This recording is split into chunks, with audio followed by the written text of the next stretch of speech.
Editing checklists for local revision. What steps should you follow, and how can you master the practice?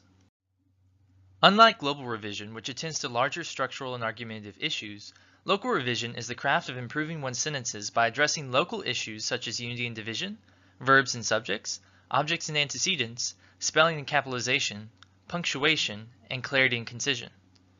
Local revision should follow the global revision process because it works within the broader restructuring of global revision to refine writing on the sentence level. Step 1. Unity and division. Begin by answering these kinds of questions. Is each sentence addressing one topic at a time? Are there any run-on sentences that need to be divided? Are there any fragments that need to be supplemented or united with another sentence? Are the clauses, or more broadly the sentences, arranged in a logical, unifying order? Step 2. Verbs and subjects.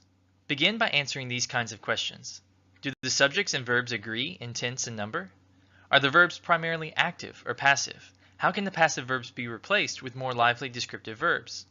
Are the subjects of each sentence the doers of the action? Are the subjects clearly identified? Step 3. Objects and antecedents. Begin by answering these kinds of questions. Are there any nominalizations, a noun masking an active verb, that can be replaced by more concise active verbs? Are the antecedents of each pronoun clear? Does any sentence begin with a dangling demonstrative pronoun? Step 4. Spelling and capitalization. Begin by answering these kinds of questions. Are there any misspelled words? Has the spelling of each homophone been rechecked? Is the first word of each sentence capitalized?